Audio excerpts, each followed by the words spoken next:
To talk about the biggest highlight of the week, we have to talk about a certain gameplay demo that was released by CG Projekt Red, finally showing us our first real look at what Cyberpunk 2077 plays like. And so joining me to discuss everything Cyberpunk is both Russell and Jordan. So, guys, did we enjoy what we saw about Cyberpunk? I mean, it's the thing that the press had seen it, they talked about it, they hyped it up. Do I think it lived up to the hype? I don't know, but it certainly was an exciting representation of what the game should be like at the end. I mean, they're reluctant to release it simply because that was their thing. It was like, oh, we don't know if we want to because people were negative on The Witcher 3 back on the day because it wasn't the game at the end, that it was shown off earlier. But, it still looks exciting. I can say that much. They definitely nailed the world aspect of Cyberpunk with all these, so many references to other things that are similar to it, like the TV series Altered Carbon or other stuff like that. It just instantly feels cyberpunky to me. Yeah, it's definitely got that vibe down right. But do we think this will take the kind of cyberpunk genre further in video games? Because we've seen Deus Ex, they tried it. You've seen a whole bunch of other games, Shadowrun and stuff like that, try it. Do we think this is the one that will finally nail the Blade Runner, Altered Carbon kind of look? The thing that instantly, for me, makes it more appealing than Deus Ex is the combat looks more like regular shooters and that sort of thing, instead of being more slow-paced and stealthy. I mean, you can still go stealth, but it makes more sense to the fast-pacedness of the game. Not quite the question, but... It's interesting that the cyberpunk genre is it's had so much representation in different forms. Do I think Cyberpunk 2077 has anything brand new? I don't know if it has anything brand new so much as it just combines it all together in a compelling way. I don't actually think there is much new on the table here. I think it's just combining assets we've seen before and perhaps making one of the most comprehensive Cyberpunk universe we've seen. And definitely probably the best video game depiction of it. I think the one thing I'm missing with these kind of demos is the thing I loved about Blade Runner and all that is that the dark city vibe. We haven't really gone into the heart of the city. We've been in bits of it, but we haven't exactly seen all the neon and all the grittiness. It seems kind of, I guess it is California and they're going for that kind of thing, but I don't know, from the initial reveal of, with that, when we saw Cyberpunk, we didn't really see gameplay, but we saw a cop shooting some kind of android in this dark, more, I think it fit what I think of Cyberpunk more. I think that's just purely a night and day thing where it's because Blade Runner is such a forethought of that vision, where that was more production things where it's to cut costs, they had to play at night, they had to put heaps of smog, but that quickly became a defining aspect of that genre or visual identity. And as you said, the first reveal trail 5 years ago, whatever, that felt like that. I'm pretty confident that is what it's going to look like at night when you explore the city, but they didn't show us that so much as they wanted to show how it's different. This is what, at some point it's daytime. This isn't a world where there's no sun. At some point there is light, and this is what it looks like at that point. It does look good in the daytime. I think the fact when they spoke about it being seamless loading is pretty exciting. Yeah. That, if they nail that fact when you're moving from parts of this huge city into other parts, it's just this will be really the first look at what next gen will be, or because we're moving into an era of sure, graphics are great, graphics are really good, but they're looking into details and making the world more believable. Most of the time when you hit loading screens, it takes you out of the game, and if it happens too many times, it just gets frustrating. So hopefully it's just simple. Yeah, I think that fact they are going for full immersion because that's why it's first person. Yeah, they absolutely want you to feel every aspect of it. They want you to be the proxy for the character you're playing, as opposed to that's one of the biggest aspects. Is they've dropped the third person aspect that I believe was promised originally, but they quickly found out through development that first person really made you feel like the character because of how it connected. Yeah, you're looking through their eyes. So the world's going for really, really detailed. You can see that everywhere, that there's all this kind of I guess it's translation of The Witcher 3, because when you think about Novigrad and the big city there, it's just there's so much going on, and Cyberpunk has really got a whole lot going on with it. The game is essentially translating what you'd expect a universe to be in Blade Runner, except you're able to control the people instead of just watching the movie. And everything didn't look scripted. They just it's clearly programmed to do what it's Obviously. doing. But it didn't look like the usual, like, you go to like a little area and it's just like, if you just follow the character, like, oh, they really do nothing. It seemed, and they certainly are promising, that each, character is doing its own thing. They're programmed in this world to, explore it, do their own stuff, and basically having something exciting around every corner. Like, the bit where, like, they show the guy at the car, and he's like seemingly wants to steal their car. It's like that aspect of just like, there just seems to be someone wanting to interact with and want a confrontation or whatever else you may want to do. Like, it always seems like that's an aspect. My question's going to be, with the choices that you're given, how much is it going to affect it overall? Is it only going to be small changes, or say you want to steal that car instead of talking to them, will it drastically change what happens and then get changed down the track? All I can say is, like, compare it to what Witcher 3 did. Witcher 3 absolutely had those conditional things where it's like, you will not have this option unless you often did this side quest. Like, that was very common in Witcher, where it's like, you did this side quest that actually impacts the main story because of what you did there. And from that background, I can fully expect that Cyberpunk will be at least trying to mimic that idea. Where it's like, you did the side mission, because I believe the whole mission we showed was a side mission. It's not even a main mission. It didn't seem to be a main mission or going towards a Yeah. real plot. It just seemed like criminal stuff. But I can imagine at that point now you have a relationship with, like, the corporate... I don't know enough about Cyberpunk's world, but whatever that, like, the corporate, like, female was, I can imagine now you have that connection. That could be very relevant to future main missions or even side missions and whatnot. Yeah, and, like, do we expect... Like, how Witcher 3, people always said that got downgraded. Do we see this game looking how we've just been presented with it at launch, whenever it comes out, which... It seems like it's going to be still a while away. Well, from what they said, that the game's completely playable in alpha state from start to finish, so I would expect it would look better when it's released, not worse.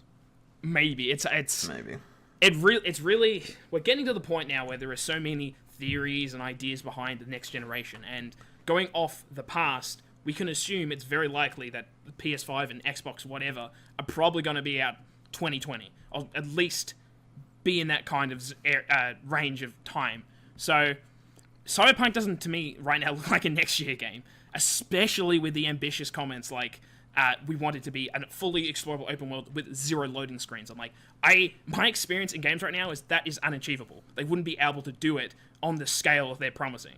So I think it's probably going to be next gen, at least if that is their goal, to hit that level of detail with that requirement. They have said it's fully optimized for the Xbox One, PC, and PS4 at the moment, but whatever, like, fully optimized in like an alpha state, that doesn't really make sense to me. But I've read that somewhere, and like, to talk about like fully playable from start to finish in an alpha state and a finished product are very distinctly different, because you'll have parts that are flat out missing, you'll have textures that aren't there. Just because it's playable doesn't mean it'll look as good.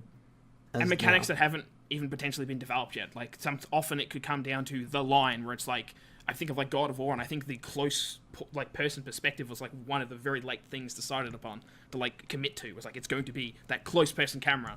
And I can imagine, Cyberpunk might be the same thing, where it's like, we had the idea for, a mantis blade type crazy weapon thing, but it's actually really hard to execute this everywhere. So maybe we actually cut it out or restrict it, or whatever requirements come of fixing bugs and making it the most optimal experience. Yeah, basically. To talk more about the whole, like, as Jordan tried to open with the gameplay, Jordan, what actually makes it really exciting for you in the gameplay perspective? Oh, it feels like it's straight from the movies, straight from that sort of feel, except you get to control how it goes. If you want to go full actiony, or take more conversation approaches to stop stuff from happening. I don't know, just like the whole feel of it to me is like instantly sets the tone right and makes me want to play it. I think Deus Ex did all that right. I think on a gameplay perspective, it was decent. Like, it was a by the numbers shooter. There was nothing like mechanically that made it feel as good as, say, a Halo or a Call of Duty. The problem that I had with Deus Ex, though, was I found the controls to be too clunky. So it kicked me out of the immersion and made me not want to play it. Whereas this one looks as though hopefully won't do that. It's more streamlined. it's an interesting aspect because CD Projekt, obviously from their past experience, have zero experience in the FPS genre. However, my understanding is they've been hiring people who are experts in that field to make this game, or assist in making this game, because that's such a key focus. And from what I've seen, I'm very impressed, and I would say comparable to what Bethesda's been achieving in the first-person genre, which is pretty much one of the highest pinnacles in like a story-based in the story first-person single player shooter. Yeah. And it looks fun, like that looks fun. As you said, Deus Ex always felt like it's a RPG type game with this external shooting mechanic, similar to Mass Effect even, where it's like it's an RPG game with a third-person shooter on top. It's not built together, and this feels to me like they've really focused on making the first-person fun. We don't see anything really other than the Mantis blades, but at one point she's in like her workspace, and you see the samurai sword and stuff. I'm like, hell yes, I want a samurai sword in this game at some point. So melee must be a focus. You know, I'm excited by what I saw and what could potentially be there, with the caveat that in the past CG Projekt hasn't really had experience in this field. But what I'm seeing makes me pretty confident that they seem to have succeeded with this new venture. Yeah, It's always interesting when a company takes a new approach, whether if they're going to nail it or it'll flop. But it definitely looks as though they're going to nail it. I think the best example there is Horizon Zero Dawn for Guerrilla, who kind of making the opposite switch to that CD Projekt are making, because they went from shooter, first person, to third person adventure game, whereas the CD Projekt are going from 3D like adventure to full on FPS thing, which is something they haven't done before. And I think in the gameplay perspective, it looks really fluid. I love the fact that it's got like slow down with all these kind of enhancers you're taking, which, you know, might get it banned in Australia. It's very Witcher-like because it reminds me of the toxicity you get when you drink all the potions as Geralt.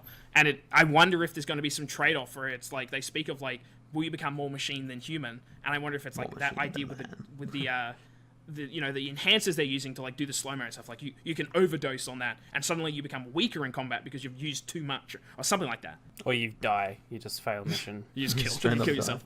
I reckon you're right with that being like toxicity and stuff. There will probably be a downside to using it, which is kind of cool as well. But for the most part, I think the thing that's also interesting for the first time is that you're not a character. Like, you are a character, but you're creating the look to that character and kind of the character you want to be. Because, I mean, The Witcher, you're obviously Geralt, and you can't really change much apart from his hair and his outfit, but down to the core, he is Geralt as well.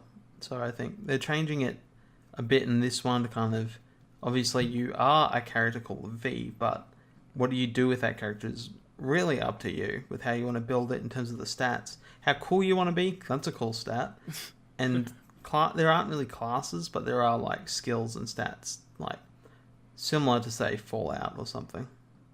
It'll be interesting what the type of approach they'll do with upgrades and that stuff. Like, will you be able to like replace your arm later on or something like that? It seems like you already can from the start, like replace your organs or whatever you want to do. But what I like is the concept of like building up a backstory for your character almost. Where like when they're picking the character, the female, they at one point it's like, what motivated you, or who's like your inspiration? What's your reason to be in Night City? And I can't remember what the other one was, but it was basically like, I can imagine there's story points that'll feed into how people interact with you, where it's like, or why you're here. And it very much, the idea of concept of your V, this, you know, unknown character, whatever, very much reminds you of Shepard, where it's like, Shepard was a character, but he still had your influence on the character he was, as opposed to Geralt, where I felt very compelled to be what I felt Geralt was, like as the character he was set up to be, as opposed to Shepard, where it's like, if I wanted to be a dick as Shepard, I just went and did it. I'm like, oh yeah, I'll play that role. Got a punch reporter? Got a punch reporter. Yeah, so Geralt, I didn't want that. I felt like Geralt had his characteristics, and I always felt that's how I should play him. Anything else we're excited about Cyberpunk? The customization aspect is my biggest concern, because I'm not a big first-person fan, because I don't like not being able to see my character. And what I've seen in this footage has me feeling they've done it right, in that it's first person most of the time, but there's heaps of times where they will show your character, whether it be cut to a cutscene type system, or just the way you interact with the world itself, where it's like, oh, now you can see like the eye thing is that comes to mind, where it's like they take your eye out and it comes across, and they're uploading like the ability to scan the environment, detective vision type stuff. Like, it's just the context of everything and the ability to see your character at the same time. It's just fits together in a way that I feel like most games don't even try to justify their mechanics. They just go, it's a game, you get it. With this feels like they're really going out of the way to contextually and explain everything. Yeah, I think it's something CD Projekt saw in first-person games, and for the most part, they have done third-person, so you can see your character. They probably liked the kind of that you could see, like the fact like third-person is popular is because you can see what your character is. It's not like, because you go through this huge customization in most of these games. It's just like, well, I'll never see me again, really. And CD Projekt are really going out of their way to go, no, this is your character. You can see them. You can, because they're kind of going for that really cinematic approach to like cinematic stuff, where Fallout will go for the most part just first person, like you're talking to them, whereas this one tries to give you all the angles and cinematography of films.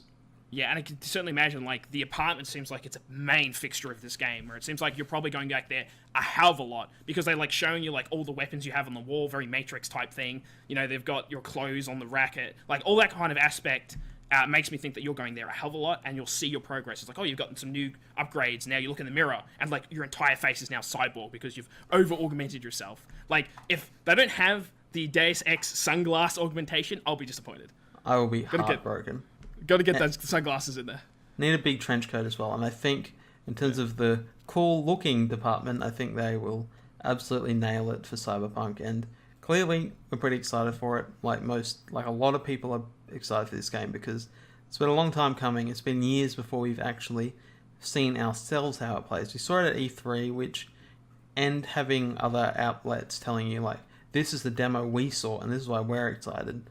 It's like, it's more exciting now that we're like, this is what Cyberpunk is, and we finally know what to expect from the game, which, is things people have been waiting years for. So yeah, Cyberpunk. It's good everyone's on the same level now, the public and the press. Everyone has seen basically the same thing, so everyone knows what it is. Yeah, so it's always good when we know what they've seen, because taking their word for it, it's not as fun as actually seeing it. So thank you so much for watching. Hopefully we'll see you again, and goodbye.